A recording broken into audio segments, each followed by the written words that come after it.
আসসালামু আলাইকুম। আশা করি সবাই ভালো আছেন। তো আজকে চলে আসলাম আপনাদের মাঝে নতুন একটা ভিডিও নিয়ে। তো আমার চ্যানেলে যারা নতুন অবশ্যই চ্যানেলটিকে সাবস্ক্রাইব করবেন।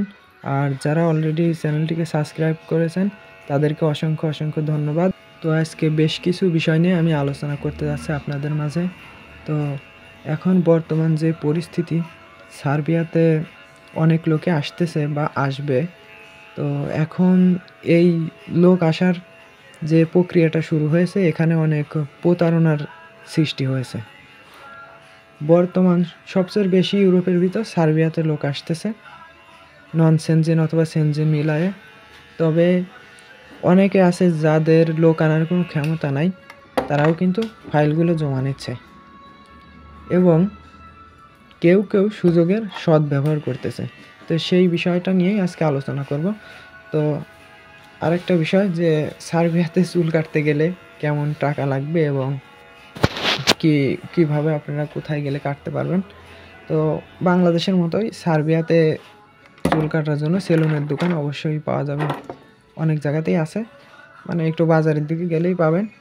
আর চুল কাটার যে খরচটা সেটা আপনার 500 টাকা থেকে শুরু করে আপনার 1500 টাকা পর্যন্ত আছে। দাড়ি চুল একসাথে কাটলে আরও বেশি লাগবে। যাই হোক, 1500 টাকায় 1000 টাকা, মানে এ দেশের দিনার, সেটার ভিতরে আপনার হয়ে যাবে। আর বর্তমান অসংখ্য ফাইল জমা হচ্ছে সার্ভেয়ার জন্য, প্রচুর পরিমাণে। আর এই ফাইল জমা নিয়ে অনেকে রমরমা ব্যবসা করে যাচ্ছে, অনেক এজেন্সি বা অনেক প্রতারক। কারণ বর্তমান পরিস্থিতিও একটু খারাপ। আর যারাই পাসপোর্ট নিচ্ছে তারাই পাসপোর্টের সাথে 50,000 অথবা 1 লাখ করে টাকা নিচ্ছে। আর এই টাকাগুলো আপনার বলতেছে ফেরত দেবে, আসলে ফেরত দেবে কি না দেবে সেটা তারাই ভালো জানে। সম্ভাবনা খুবই কম, কারণ প্রতারকের কাজ প্রতারণা করা, এজন্য সাবধানে কাজ করতে হবে।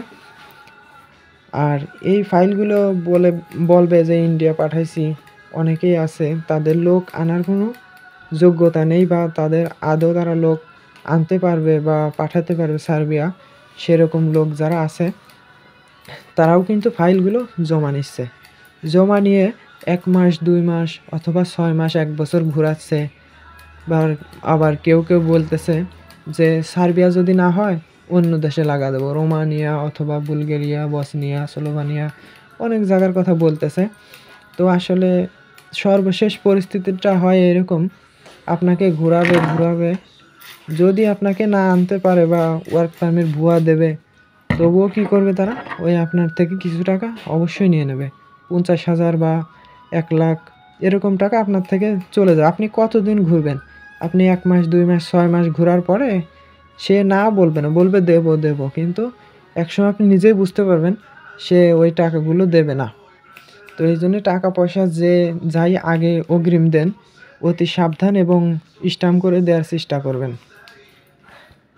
আর একটা বিষয় আপনারা খেয়াল রাখবেন সবসময়, যে যার কাছে আপনি ফাইলটা জমা দিচ্ছেন বা আপনার পাসপোর্টটা জমা দিচ্ছেন, সে লোক পাঠিয়েছে কিনা আগে সেটা, সে পাঠাতে পারবে কিনা আগে সেই জিনিসটা যাচাই করবেন।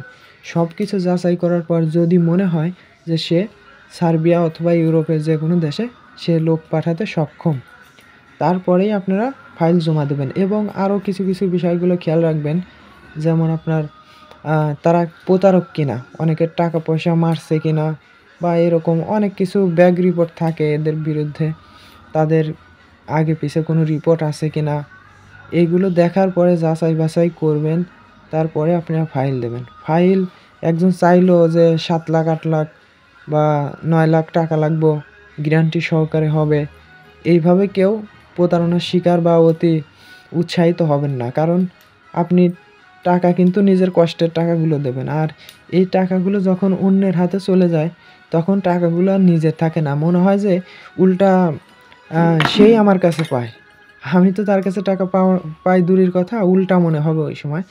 এই জন্য সব কিছু চিন্তা ভাবনা করে তারপরে আপনারা এই পথে হাঁটবেন।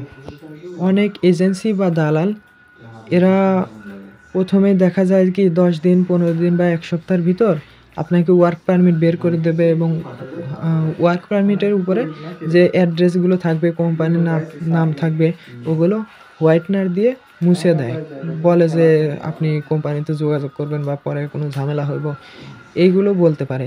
তো আপনারা যখনই একজন অতি তাড়াতাড়ি ওয়ার্ক পারমিট দিচ্ছে, একটু আপনার ভালো করে যাচাই করবেন যে আসলে অরিজিনাল ওয়ার্ক পারমিট দিল না 2 নাম্বার ওয়ার্ক পারমিট দিল। দালাল অথবা এজেন্সির মিষ্টি কথাতে কোনো সময় গলা যাবে না। তাদের মিষ্টি কথায় যখনই আপনি সব কিছুতে হা হা বলবেন বা তাদের এই প্রতারণার ভিতরে আর কি মিষ্টি কথায় মজে যাবেন, তখন দেখবেন একটা প্রতারণার সৃষ্টি হয়। আর ওদের টার্গেটটা থাকে এমন যে ওয়ার্ক পারমিট সময় 50,000 বা 1 লাখ নেয়, পরবর্তীতে অনলাইন ভিসা অ্যাপ্রুভাল এগুলো হলে ধাপে ধাপে ওরা টাকা নেয়। তবে কন্ট্রাক্টের বেলায় আছে কি যে প্রথমে বলবে আপনাকে 7 লাখ টাকা লাগবে, A to Z আপনার সার্বিয়া যাওয়া পর্যন্ত হয়ে যাবে। কিন্তু দেখা যায় আপনার ভিসা আসার আগেই দালাল আপনার থেকে 5 লাখ 6 লাখ বা 4 লাখ কেউ বেশিও দিয়ে দেয়।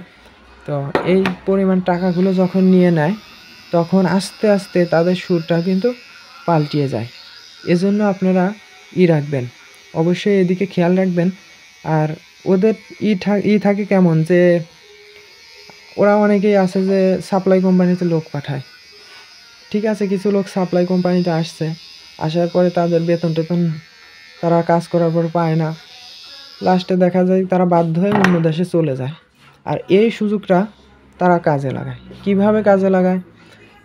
কাজে লাগানো তাদের মাধ্যমটা হচ্ছে যে তারা বলবে যে তোমার যে কোম্পানিটা আমরা দিতে যাচ্ছি সেই কোম্পানিটা থেকে অনেক বাংলাদেশি পালিয়ে গেছে, বা আমি যে লোকগুলো দিয়েছি এই লোকগুলো পালিয়ে গেছে, এই জন্য এখন তোমার কী করতে হবে, টাকা বেশি লাগবে।